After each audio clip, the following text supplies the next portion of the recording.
ગોધરાથી 17 પશુઓ ભરી વલણ ખાતે કતલના ઈરાદે લઈ જતા ટેમ્પાને વડોદરાના કપુરાઈ ચોકડી બ્રિજ પરથી ઝડપી પાડવામાં આવ્યો હતો.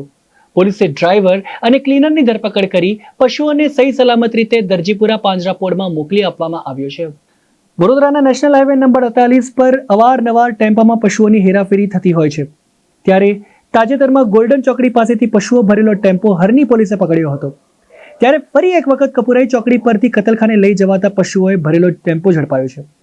વડોદરા શહેરની કપુરાઈ ચોકડી ઓવરબ્રિજ પરથી પ્રાણી ક્રૂરતા નિવારણ સંસ્થાના કાર્યકરોએ પોલીસ સાથે મળીને કપુરાઈ ઓવરબ્રિજ પરથી કતલના ઈરાદે લઈ જવાતા 17 પશુઓ ભરેલો ટેમ્પો ઝડપી પાડ્યો.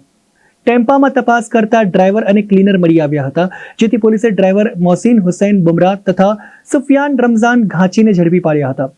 આરોપીની પૂછપરછ દરમિયાન ગોધરા ખાતે રહેતા ઇકબાલ મોહમ્મદ ઘાંચીએ પશુઓ ભરેલો ટેમ્પો આપ્યો છે. આ ટેમ્પામાં ભરેલા પશુઓ ગોધરાથી વલણના કતલખાને લઈ જવાતા હતા તેવું જાણવામાં મળ્યું છે. પોલીસે ડ્રાઈવર અને ક્લીનરની ધરપકડ કરી 17 અને ટેમ્પો સહિતનો મુદ્દામાલ કબજે કર્યો છે. જ્યારે પશુ મોકલનાર ઇકબાલ મોહમ્મદ ગોચુ અને પશુ મંગાવનારને વોન્ટેડ જાહેર કર્યા છે. પોલીસે ટેમ્પામાં ખીચોખીચ બાંધેલા પશુઓને છોડાવીને દરજીપુરા પાંજરાપોળ ખાતે મોકલી આપવામાં આવ્યા છે.